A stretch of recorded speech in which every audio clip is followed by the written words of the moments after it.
पूर्व प्रसंग में वर्णन किए, जब सखियों ने श्री सीता जी को प्रेम में परवश देखा तो सभी होकर के कहने लगी कि देरी हो गई है।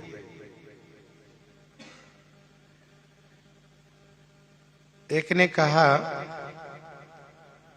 कि कल पुनः इसी समय में हम यहाँ आएंगी, जिसका मतलब ये है कि अभी अविलंब चलना चाहिए।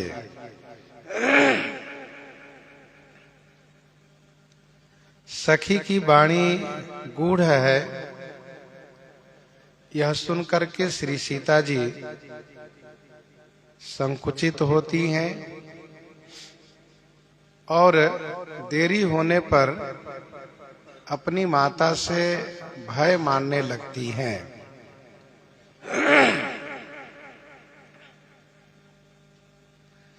वैसे श्री राम जी को छोड़ करके, इस दर्शन लाभ को छोड़ करके जाने का मन तो नहीं करता है, लेकिन जाना भी आवश्यक है।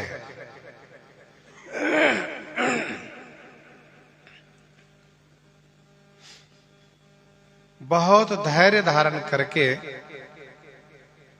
श्री राम जी की छवि को हृदय में प्रस्थापित करती हैं, श्री राम जी को हृदय में बसाती हैं और अपने आप को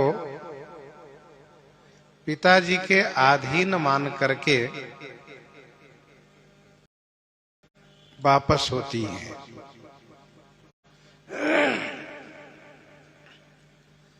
देखन मिस मृग विहंग तरु, फिरई बहोरी बहोरी, निरखी निरखी रघुवीर छवि, बाढ़ई प्रीति न थोरी।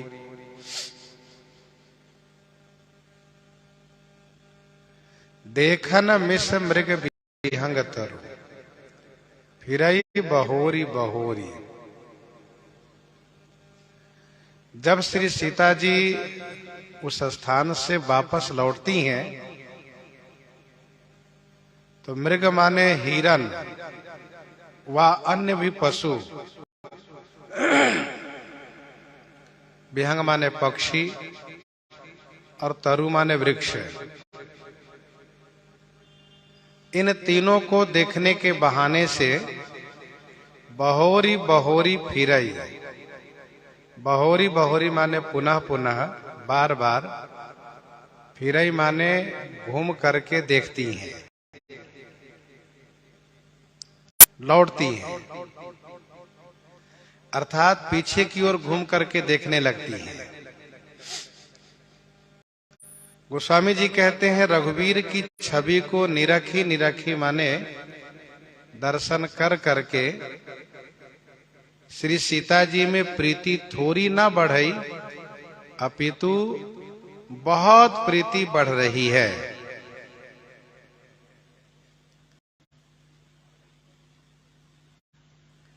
श्री सीता जी अचानक हिरण को देखती हैं,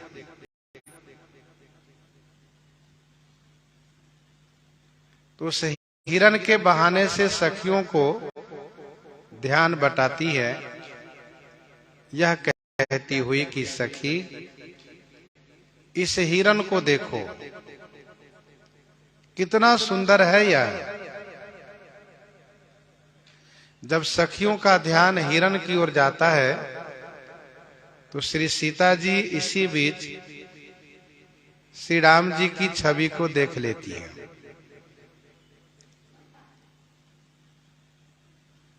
प्रेम की यह शोभा है कि घूम घूम करके बार बार देखना,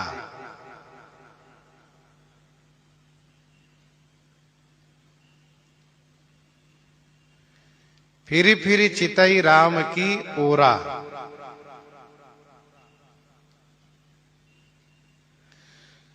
तो बार बार देख रही हैं गोस्वामी जी, 3 नाम लिए, मृग, विहंग और तरु।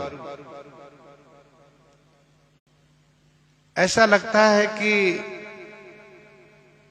अचानक इस प्रकार से ये अद्भुत दिखाई देते हैं, जैसे कि हिरण है, पक्षी है और वृक्षों में पुष्प और फल है।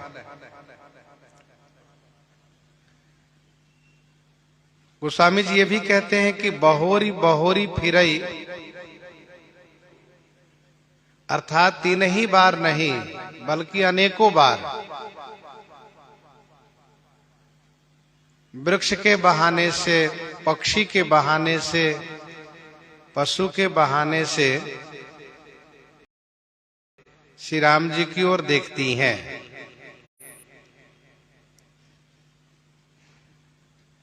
निरखी निरखी रघुवीर छवि। इसका अभिप्राय यह है कि श्री रघुनाथ जी की छवि को बड़ी बारीकी से देख रही हैं, तो प्रीति बढ़ती चली जा रही है।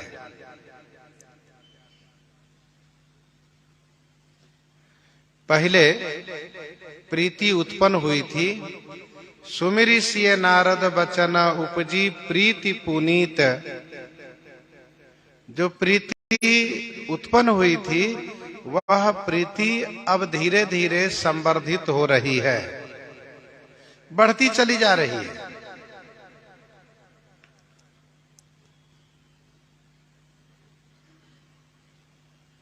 अब कोई बहाना दिख भी नहीं रहा है किस बहाने से मैं श्री राम जी की ओर देखूं।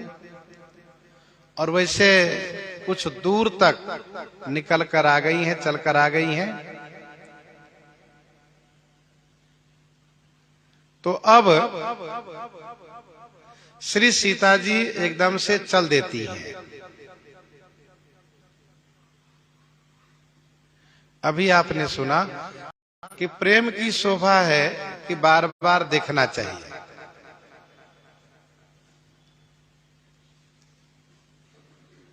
अंगद हृदय प्रेम नहीं थोरा, फिर फिर चितई राम की ओरा।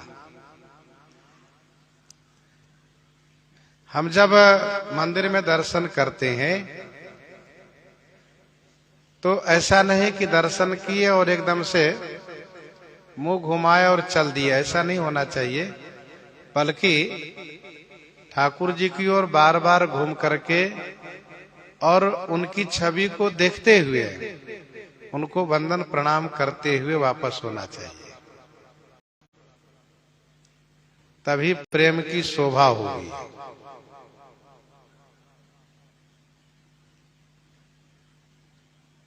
एकदम से चल देने का मतलब मन कहीं और लगा है, ध्यान कहीं और बटा है, इसीलिए दोबारा घूम करके नहीं देखे। अब श्री सीता जी एकदम से चल देती हैं, तो गोस्वामी जी कहते हैं कि उनको चिंता हो रही है। जाने कठिन शिव चाप बिसुरति, चली राखी उर श्यामल मूरति। जानी कठिन शिव चाप बिसुरति। शिव चाप को कठिन जानी माने जानकर, बिसुरति माने चिंता कर रही है।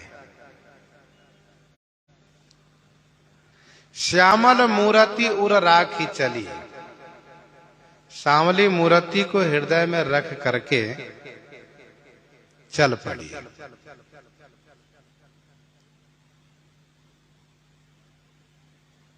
यहां पर दोनों की प्रबलता है। शिव धनुष की प्रबलता है कि उधर ध्यान जाने से मन में चिंता होने लगती है कि क्या यह धनुष इस कोमल हाथ से टूटेगा। और श्री राम जी की श्यामल मूर्ति की प्रबलता यह है कि उस मूर्ति को छोड़ते नहीं बनता है।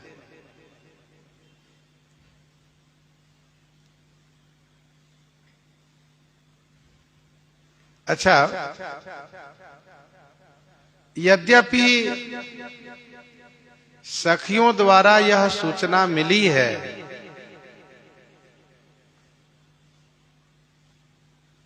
कि इन्होंने यज्ञ की रक्षा की है और श्री गौतम जी की पत्नी श्री अहिल्या जी का उद्धार किया है, फिर भी श्री राम जी की सुकुमारता पर दृष्टि जब जाती है, उनकी सुकुमारता को लेकर के जब मन में विचार होता है तो मन कहता है कि नहीं, इनसे इतना बड़ा काम नहीं हो सकता है, बड़े सुकुमार हैं। तो स्नेह की यह शोभा है, स्नेह की शोभा है कि उसमें मन सशंकित ही रहता है, मन निःशंक नहीं हो पाता है। गीतावली बालकांड 67 पद में गोस्वामी जी ने लिखा, ल्याय संग कौशिक सुनाए कही गुणगण। महर्षि विश्वामित्र जी अपने साथ में लाए हैं और श्री विश्वामित्र जी लाए हैं, तो इसका मतलब यह स्पष्ट है कि महर्षि कोई सामान्य बालक को धनुष यज्ञशाला में नहीं लाएंगे। और महर्षि ने गुणगण कह करके मिथिलेश जी को सुनाया भी है, लेकिन फिर भी श्री मिथिलेश जी का मन डगमगाता रहता है।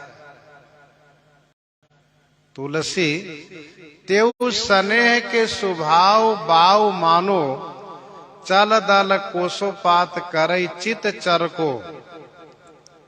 गोस्वामी जी कहते ये स्नेह का स्वाभाविक हवा है, स्नेह का यह स्वाभाविक हवा है, जिस हवा से यह मन पीपल के पत्ते की तरह डगमगाता रहता है। तो श्री सीता जी शिव धनुष की कठोरता को जान करके चिंतित हैं।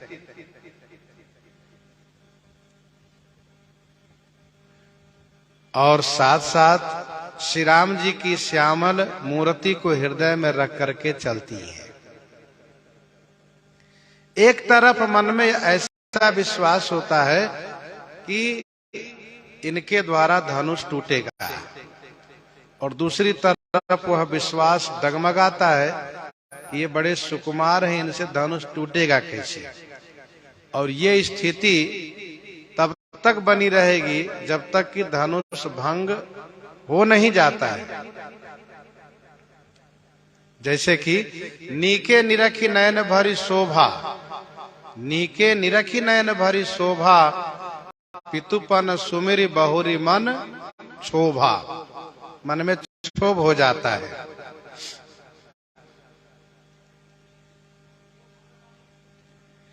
विसूरति का अर्थ यद्यपि कुछ टीकाकारों ने अलग अलग किया है, लेकिन विसूरति का अर्थ गोस्वामी जी ने चिंता के संदर्भ में ही लिखा है, प्रयोग किया है। जैसे कि कौशल्या दिन रात विसूरति, बैठी मन ही मन मौन। गीतावली अयोध्या कांड में कौशल्या दिन रात विसूरति, बैठी मन ही मन मौन। विसूरति माने चिंता ही करना चाहिए, वहां पर भी अर्थ है।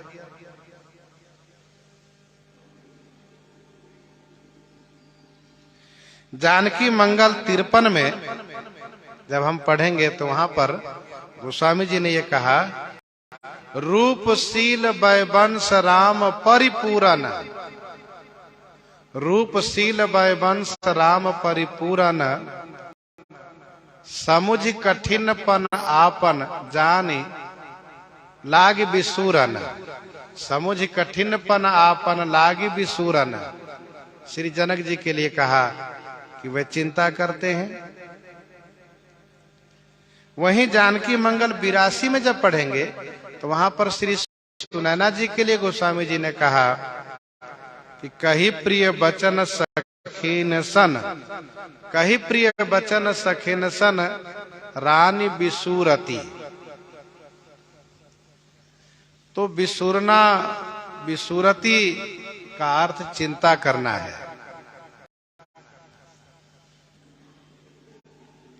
श्री राम जी की श्यामली मूर्ति हृदय में स्थापित की हैं और चली हैं। अब गोस्वामी जी कहते हैं श्री राम जी को अब पता चला कि श्री सीता जी जा रही है।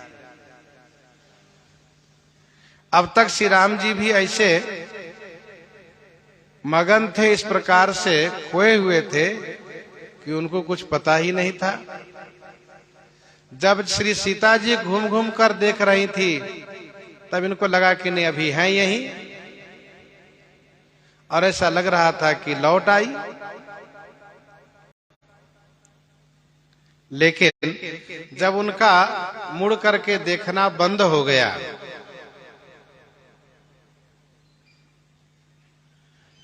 और एकदम से चली जा रही है, तब श्री राम जी जान गए कि अब जा रही है। फिर श्री राम जी क्या किए? गोस्वामी जी श्री राम जी के बारे में आगे कहते हैं, प्रभु जब जात जानकी जानी, प्रभु जब जात जानकी जानी, सुख स्नेह सो भागुन खानी, सुख स्नेह शोभा गुण खानी। सुख स्नेह शोभा गुण खानी, जानकी प्रभु जब जात जानी, सुख की खानी, स्नेह की खानी, शोभा की खानी और गुण की खानी। श्री जानकी जी को प्रभु श्री राम जी ने जब जात जाने माने जाते हुए जाना, इसका मतलब यह है कि श्री राम जी को ये सभी प्राप्त हो रहे थे। सुख प्राप्त हो रहे थे, स्नेह प्राप्त हो रहे थे, शोभा और गुण प्राप्त हो रहे थे। श्री राम जी श्री सीता जी की इन चारों में खोए हुए थे, डूबे हुए थे। उनके मिलन के सुख में, दर्शन के सुख में, उनके स्नेह में, उनकी शोभा में और उनके गुण में।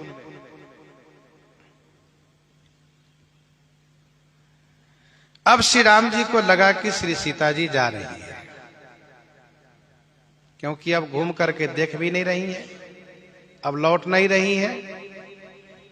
तो प्रभु जब जात जानकी जानी, श्री सीता जी सुख स्नेह शोभा गुण खानी है।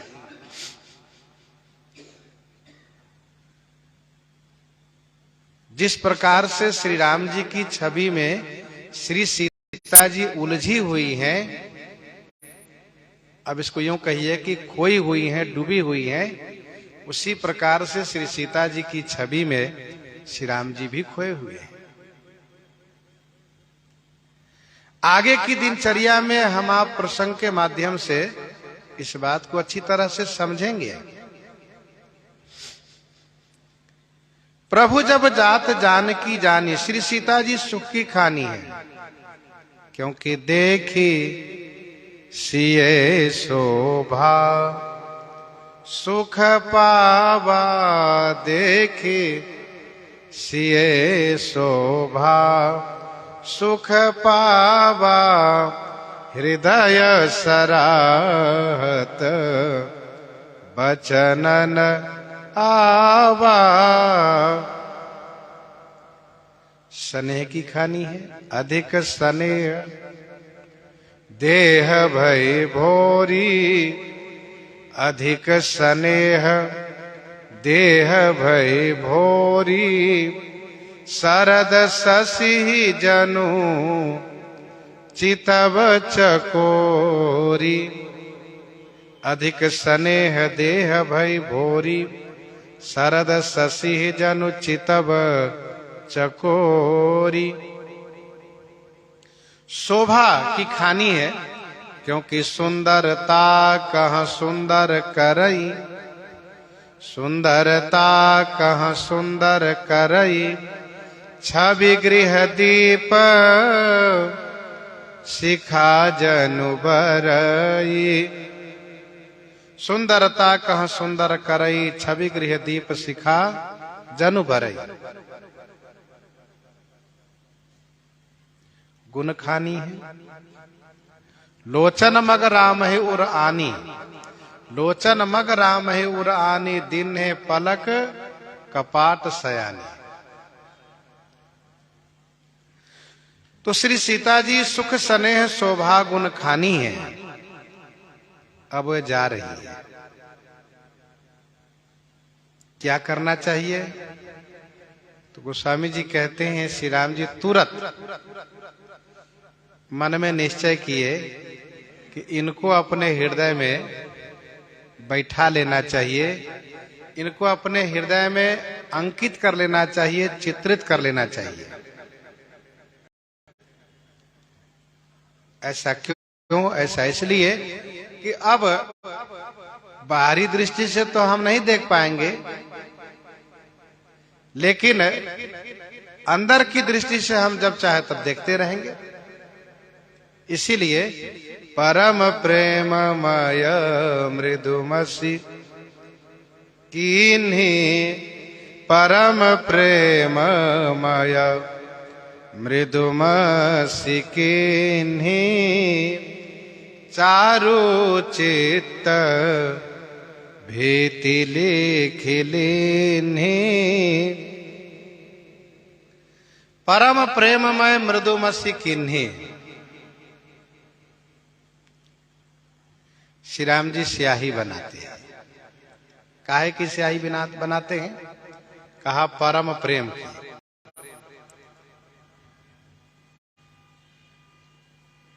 और उस स्याही को कोमल बनाते हैं। क्या स्याही भी कठोर होती है? मानसकार कहते हैं, प्रेमी का हृदय अपने प्रिय के लिए बहुत कोमल हो जाता है, तो वहां पर उस हृदय में जरा भी कठोर सहन नहीं होता है। श्री राम जी परम प्रेम की स्याही बनाते हैं, अतिशय प्रेम जो है उसको स्याही बनाते हैं, और फिर उसको कोमल बनाते हैं, कठोरता न हो, जिससे कि श्री सीता जी के शरीर को चित्रित करने में, उनके स्वरूप को चित्रित करने में किसी अंग पर चोट न पहुंचे। चारु चित्त भीति लिखी लीन्ही। चित्र कहाँ लिखते हैं? कहा किसी दीवार पर, किसी कागज पर, कहा नहीं। दीवार और कागज चित्र के योग्य नहीं है। तो सुंदर चित्त, सुंदर चित्त रूपी भीति माने दीवाल पर श्री राम जी लिख लिए। चारु चित्त भीति लिखी लीन्ही। गीतावली उत्तरकांड 9 पद में गोस्वामी जी कहते हैं, सखी रघुवीर मुख छवि देखो। चित्त भीति सुप्रीति रंग, स्वरूपता अवरेखो। तो वैसे यहां पर चारु चित्त भीति लिखी लीनी। श्री राम जी का चित्त सुंदर है। कैसा सुंदर है? कहा ऐसा सुंदर है कि इस चित्त में किसी प्रकार से कोई विकार व मैल आता ही नहीं। मोहि अतिशय प्रतीति मन केरी, जही सपने हूं पर नारी न हेरी। तो श्री राम जी का चित्त विशुद्ध है, निर्मल है।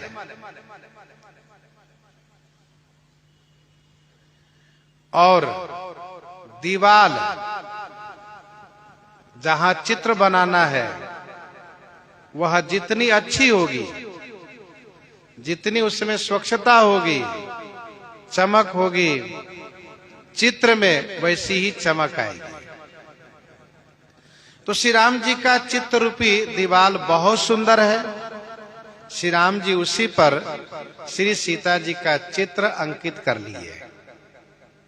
अर्थात श्री राम जी श्री सीता जी को अपने चित्त में धारण कर लिया। यह निश्चय श्री राम जी को हो गया कि श्री सीता जी से मेरा विवाह अवश्य होना है। देखिए, मन किसी विषय पर मंथन करता है। मंथन करने में उसको थोड़ा समय चाहिए, समय लगता है।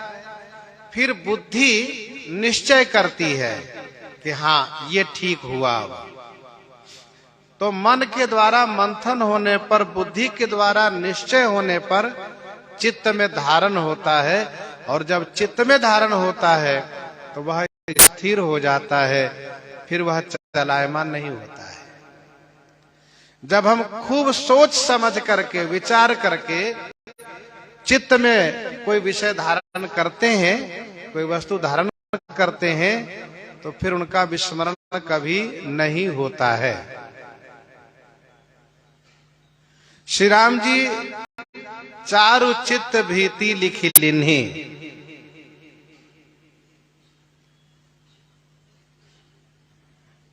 वैसे संत महापुरुष कहते हैं श्री सीता जी हृदय में श्यामल मूर्ति को धर लेती हैं और वे चल देती हैं। तो होता यह है कि कभी कभी श्यामल मूर्ति निकल जाती है, जिससे श्री सीता जी बहुत व्याकुल हो जाती हैं, छटपटाने लगती हैं। अच्छा, वह श्यामली मूर्ति निकल कब जाती हैं? जब श्री सीता जी शिव धनुष की कठोरता को सोचती हैं तब। लेकिन श्री राम जी श्री सीता जी की छवि को हृदय में चित्रित कर लिए। और जैसा कि आप व्यवहारिक दृष्टि से जानते हैं, किसी वस्तु को रख लेना और किसी वस्तु को लिख लेना, दोनों में अंतर होता है। धर दिए तो फिर भूल भी सकते हैं, लेकिन लिख दिए तो वह विस्मरण नहीं होगा, वो हमेशा स्मरण में रहेगा, हमारा लिखा हुआ है। तो श्री राम जी पूर्ण रूप से निश्चिंत होकर के, निश्चय करके श्री सीता जी को अपने हृदय में धारण कर लिए, चित्त में धारण कर लिए, उनके चित्र को अंकित कर लिए। अर्थात श्री राम जी को श्री सीता जी को पाने में किंचित संदेह नहीं है।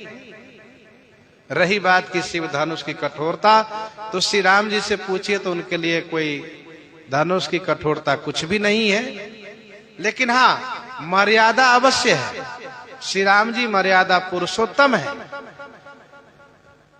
श्री सीता जी को अपने चित्त में धारण करके निश्चिंत हो गए और बिल्कुल शांत मुद्रा में रंगभूमि में गुरु जी के साथ बैठे हैं। श्री जनक जी के बंदी जन जब धनुष के बारे में कहते हैं कि राजाओं, आप इस धनुष को हल्के में मत समझना, ये शिव धनुष राहु है, राहु, और आप सबकी जो भुजा बल है वो चंद्रमा है। अर्थात बहुत राजा के बाहुबल रूपी चंद्रमा को इस धनुष रूपी राहु ने गरस लिया है। कहीं ऐसा न हो कि आप लोग भी घर से जाओ। सुन करके राजा लोग तमा गए,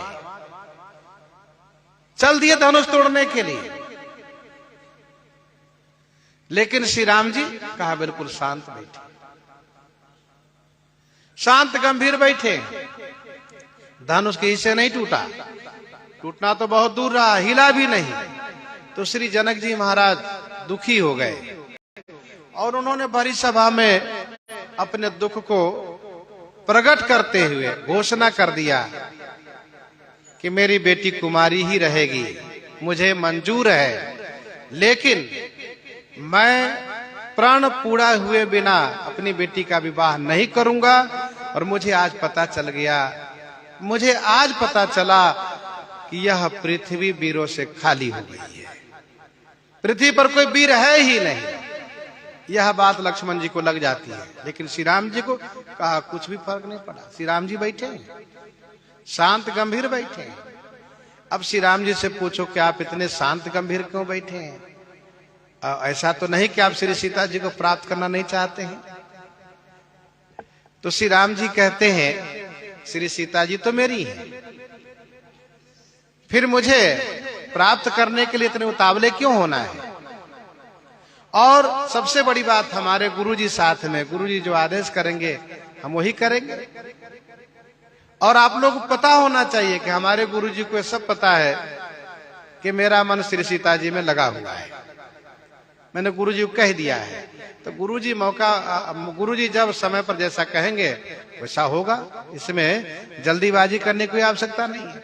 तो श्री राम जी शांत गंभीर बने रह जाते, लक्ष्मण जी तमतमा जाते, आवेश में आ जाते हैं, लेकिन श्री राम जी बिल्कुल शांत है। कहने का भाव यह है कि श्री राम जी पूर्ण रूप से निश्चिंत हैं।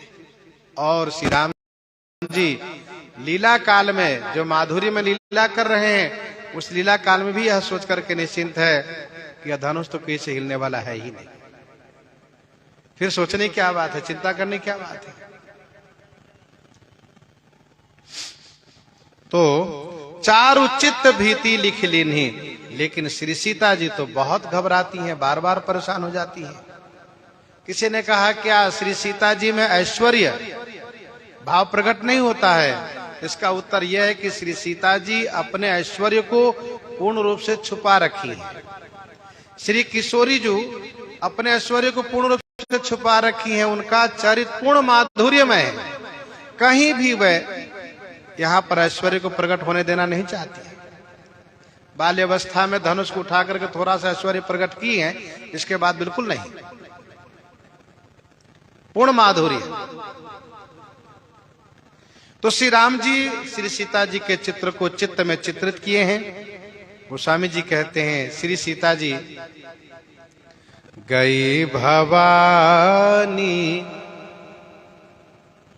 भवन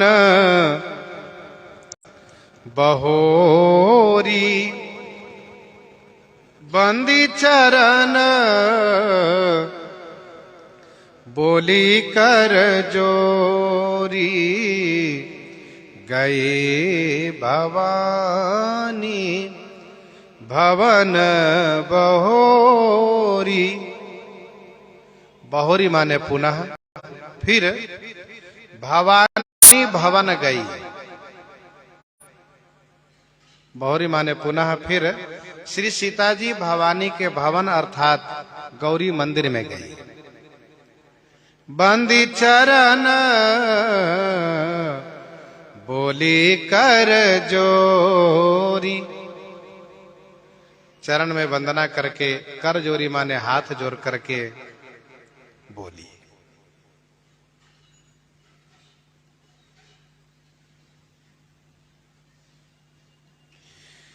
गई भवानी भवन बहू,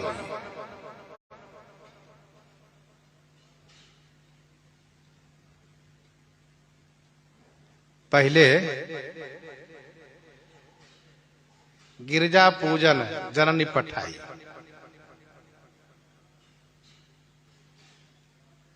और अब कहते हैं कि गई भवानी भवन बहोरी। तब श्री सीता जी अपने हृदय में किसी को बसाई नहीं थी, किसी को स्थान नहीं दी थी। और अब श्री किशोरी जो श्री राम जी को हृदय में धारण कर चुकी हैं, इसलिए मानसकार ने कहा कि श्री सीता जी भवानी के भवन में गई। भव की पत्नी है भवानी। श्री सीता जी पुनः मंदिर में गई, ऐसा क्यों? इसका उत्तर यह है कि तब श्री सीता जी पूजा की थी। पूजा की न अधिक अनुरागा, निज अनुरूप सुभग बर मांगा। पूजा की थी, उसी बीच एक सखी ने आकर कह दिया कि बाग में राजकुमार जी आए हैं। और वो भी तब कहा जब सखियों ने उनसे उनकी प्रेम की दशा देख करके पूछा तब। और चर्चा जब शुरू हुई तो श्री सीता जी का ध्यान पूजा से हट गया और उन्हें भी देवर्षि नारद जी की बात याद आ गई। कहीं ऐसा तो नहीं कि जो देवर्षि जी ने कहा था कि आपके होने वाले पति बाग में ही पहले मिलेंगे, प्रथम दर्शन उनका इसी बाग में होगा, तो संभवतः वे ही मेरे स्वामी आए हुए हों।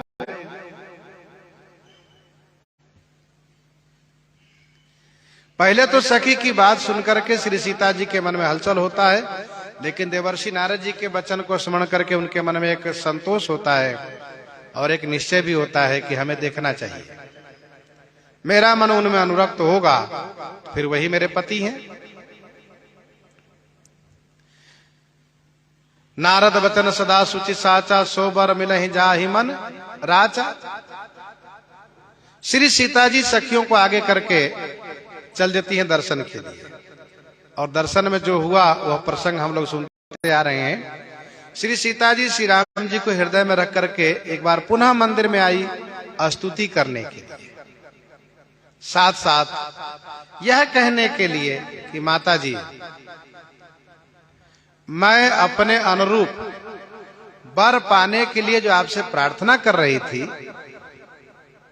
मैंने आपसे पहले कहा था कि मेरा अनुरूप वरदान आप दीजिए कि मेरा अनुरूप वर प्राप्त हो, तो वह वर मैंने देख लिया है और मैंने उनको अपने हृदय में बसा भी लिया है।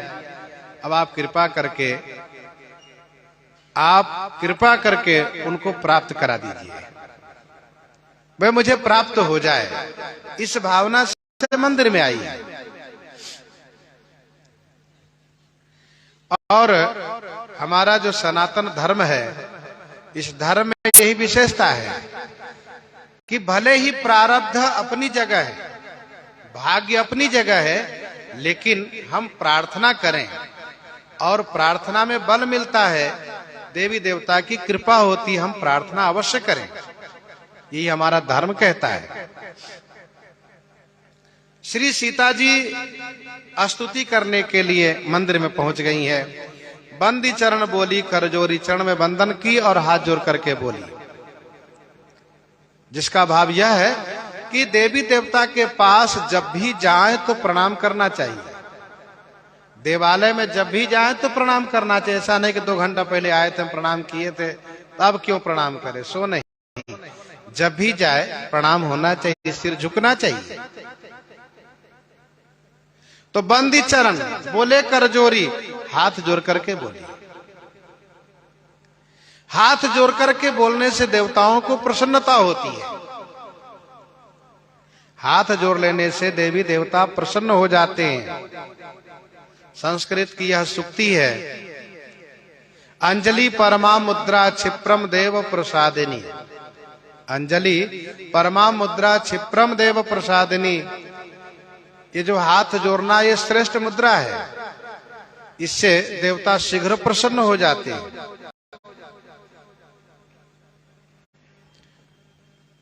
भगवान श्री राम जी के लिए गोस्वामी जी ने कहा, विनय पत्रिका 135 पद में, भलो मानी है रघुनाथ जोरी, जो हाथ माथो नाई है। भलो मानी है रघुनाथ जोरी, जो हाथ माथो नाई है। तत्काल तुलसीदास जीवन जन्म को फल पाई है। तत्काल तुलसीदास जीवन जन्म को फल पाई है।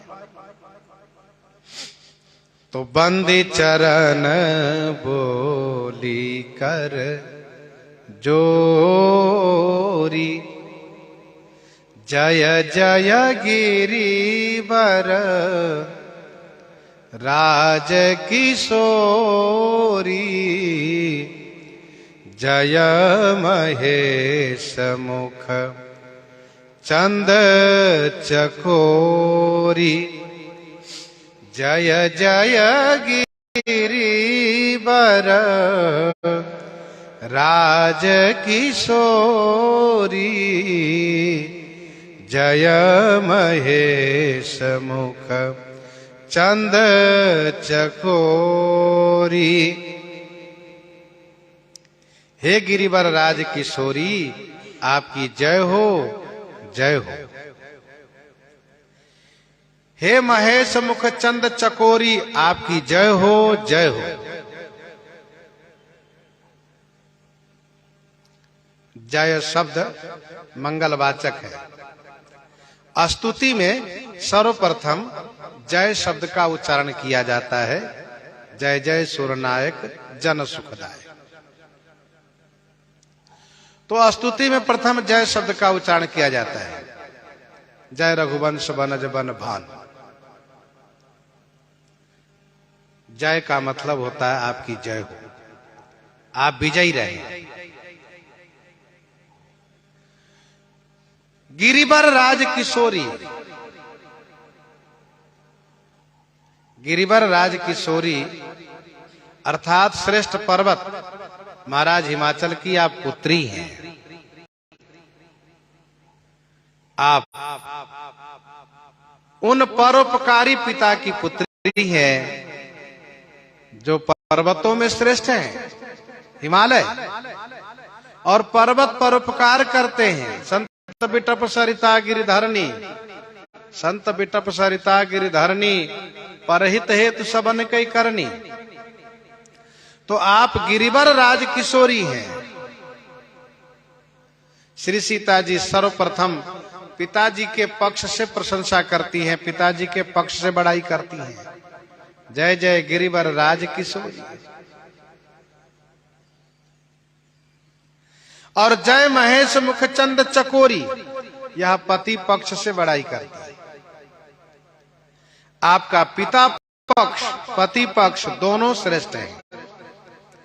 महेश के मुख रूपी चंद्रमा के आप चकोरी हैं। हमेशा शिव मुख चंद्र को अवलोकन किया करती हैं आप। जय जय गिरिवर राज किशोरी।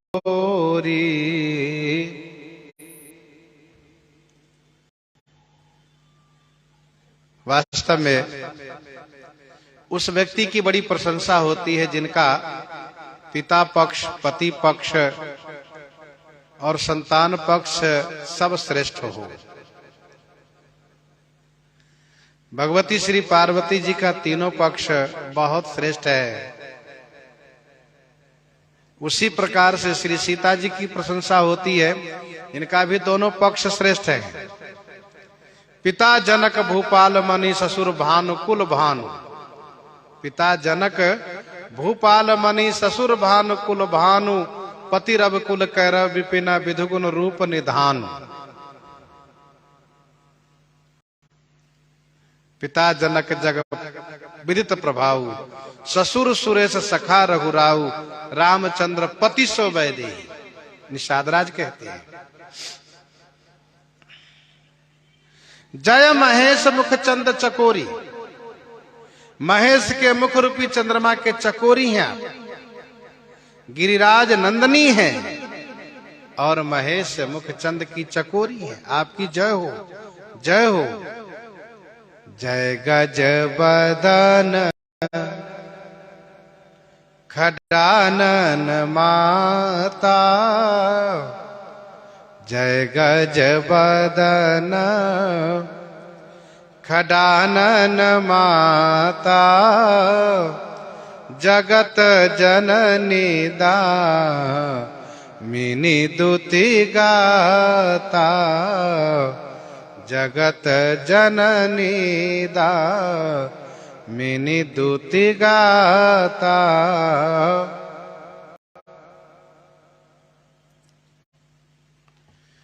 गज वदन खडानन माता आपकी जय हो। हे जगत जननी दामिनी दूती बत गाता माने शरीर वाली आपकी जय हो। आप गज वदन माने गजानन, खडानन माने खनमुख की माता है, आपकी जय हो।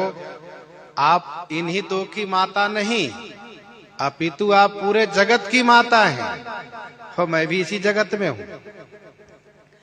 आपके शरीर में दामिनी दूती, दामिनी माने बिजली की जैसी, दूती माने कांति है, तेज है, आपकी जय हो।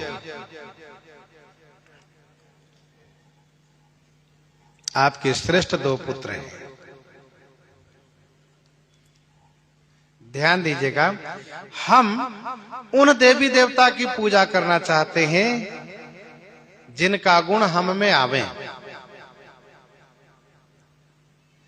और उनकी कृपा से हम उस तरह से सामर्थ्य प्राप्त करें।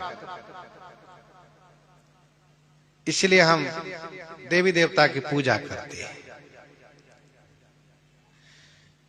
नारी जगत में प्रायः सभी स्त्रियां श्री गौरी जी, श्री गिरिजा जी की पूजा करती है, श्री गौरी जी की पूजा करती है।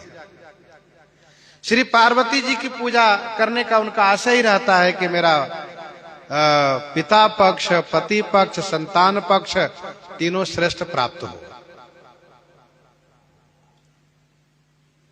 तीनों की श्रेष्ठता रहे। तो जय गज बदन खडानन माता। अब गजानन जी का नाम पहले है तो ऐसा लगता है कि गणेश जी बड़े हैं, लेकिन मानस जी की कथा के अनुसार खडानन ही बड़े हैं, खडानन ही बड़े हैं। तब जन्म खटबदन कुमारा, तारक असुर समर जहि मारा। हाँ, इतना अवश्य है कि खडानन जी देवताओं के सेनापति होकर के भगवान के भजन में लगे रहते हैं। वे परिवार का विस्तार नहीं, परिवार नहीं बसाए हैं, विवाह आदि नहीं किए हैं।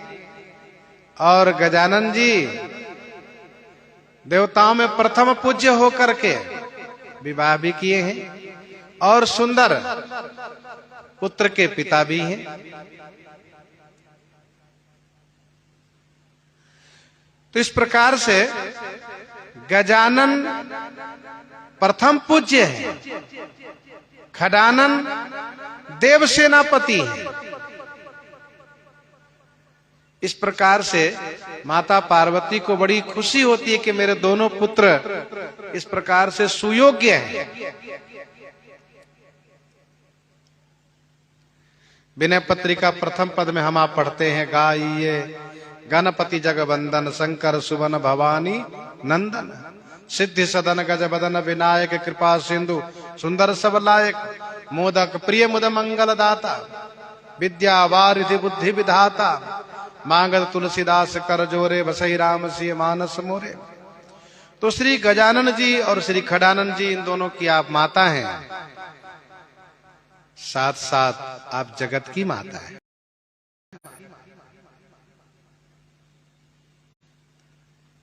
संपूर्ण जगत आपकी संतति है। जगत मात पितु शंभु भवानी, ते श्रृंगार न कहो बखानी, गोस्वामी जी ने लिखा। शरीर में बिजली की जैसी चमक है। श्री सीता जी चाहती हैं कि आपके गजानन संपूर्ण विघ्न के विनाशक हैं, संपूर्ण विघ्नों के विनाशक हैं, मंगल के संपादक हैं।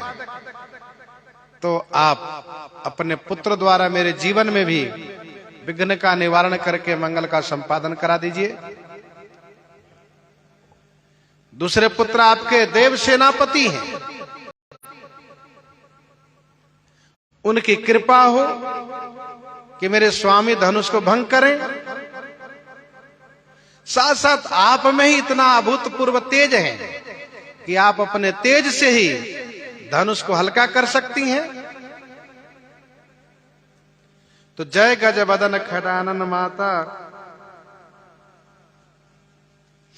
जगत जननी दामिनी दुति गाता।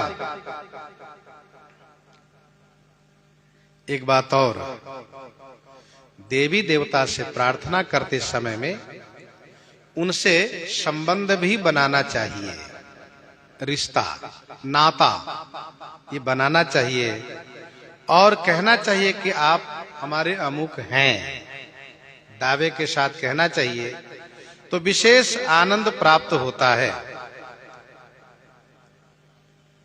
श्री सीता जी कहती हैं कि जगत जननी, जगत जननी का मतलब यह हुआ कि जब जगत की माता है तो आप मेरी भी माता हैं, आप मेरी भी माता हैं।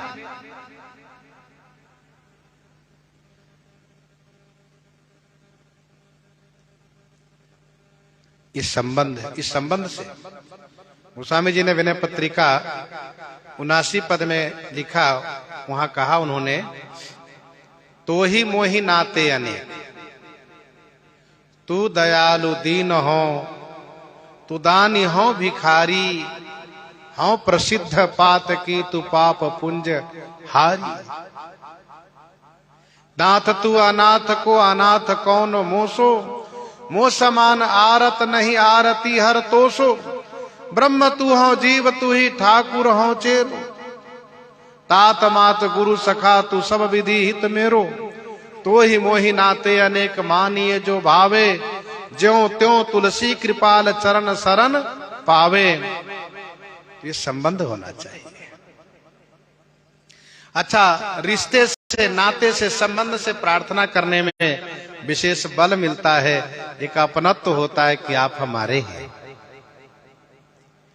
जगत जननी दामिनी दुति गाता, नहीं तब आदि मध्य अवसाना,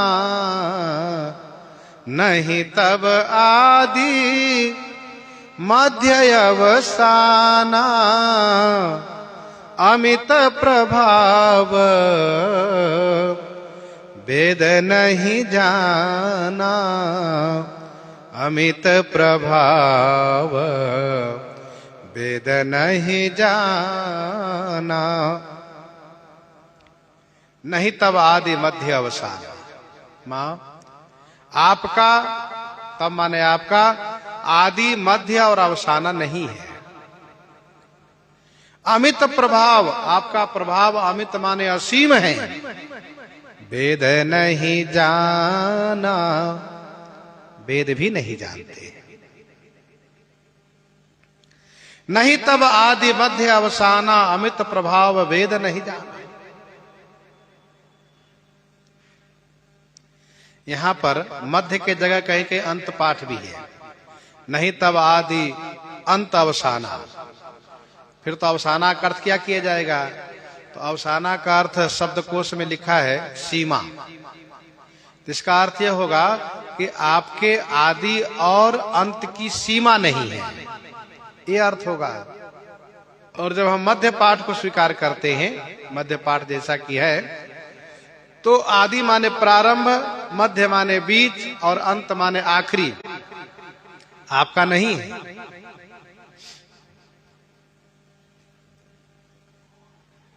आपका जन्म तो हुआ है, लेकिन वह आप स्वयं अपनी लीला करने, स्वयं स्वेच्छा से, आप स्वेच्छा से अपनी इच्छा से लीला करने के लिए आपने अवतार धारण किया। वस्तुतः आपका न तो प्रारंभ है, न मध्य है, न अंत है। अब कोई कहे कि जन्म होना आदि है, विवाह होना मध्य है, संतान की प्राप्ति अंत है, तो श्री सीता जी कहती है कि नहीं नहीं, आपका आदि मध्य अवसाना है ही नहीं। अवसाना माने अंत। जब मध्य पाठ के साथ अर्थ करेंगे तो अवसाना माने अर्थ, अंत का अर्थ होगा। श्री पार्वती मैया अजा अनादि शक्ति अविनाशनी, अजा अनादि शक्ति अविनाशनी, सदा शंभु अर्धंग निवासनी, जग संभव पालन लय कारण निज इच्छा लीला वपुधारणी। अपनी इच्छा से लीला शरीर धारण करती है। वैसे तो आपके न आदि है, न मध्य है, न अंत है। अवसाना माने अंत। आपका प्रभाव असीम है, वेद भी नहीं जानते।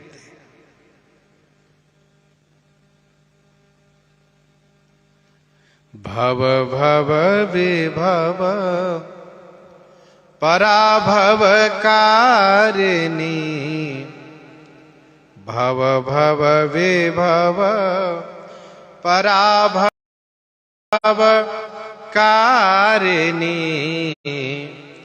विश्व विमोहनी स्ववश विहारिणी। विश्व विमोहनी स्ववश विहारिणी।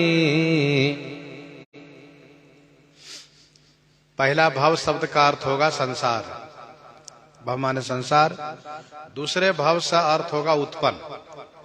संसार को उत्पन्न। विभव माने पालन और पराभव माने संहार। कारणी माने करने वाली हैं आप। संसार को उत्पन्न, पालन और संहार करने वाली हैं आप। यह सामर्थ्य आप में है, ऐसी शक्ति आप में है। विश्व विमोहनी स्वबस विहारिणी। विश्व को अपनी माया से विमोहित करने वाली हैं और स्वबस विहारिणी, स्वबस माने स्वेच्छा से विहार करने वाली हैं। संसार के उत्पत्ति, पालन और संहार तीनों आप करती हैं। कवितावली उत्तरकांड 173 पद में गोस्वामी जी ने लिखा। कवितावली उत्तरकांड 173 पद में रचत बिरंची हरि पालत हरत हर। रचत बिरंची हरि पालत हरत हर। तेरे ही प्रसाद जग अग जग पालिके। तेरे ही प्रसाद जग अग जग पालिके। अर्थात त्रिदेव आपसे ही शक्ति पा करके सृष्टि का सृजन, पालन और संहार करते हैं। तेरे ही प्रसाद। अपनी माया से विश्व को विमोहित कर रखी है और स्वेच्छा से विहार करती है। पति देवता सुतीय महू मातु प्रथम तब रेख। महिमा अमित न सकहि कही सहस शारदा शेष। सहस शारदा शेष। पति देवता माने पति को देवता मानने वाली, पति को इष्ट देव मानने वाली। सुतीय माने सुंदर स्त्री में हे माता। तब प्रथम रेख। तब माने आपकी प्रथम रेखा है, पहली गिनती है। आपकी असीम महिमा को सहस शारदा शेष न कही सके। आपकी असीम महिमा को हजारों शेष और शारदा, श्री सरस्वती जी, श्री शेष जी नहीं कह सकते। श्री सीता जी श्री गौरी मंदिर में श्री गौरी माता से प्रार्थना कर रही हैं। प्रसंग को हम आप यहीं पर हृदयंगम करते हैं। आइए श्रवण करते हैं श्री भक्तमाल जी से।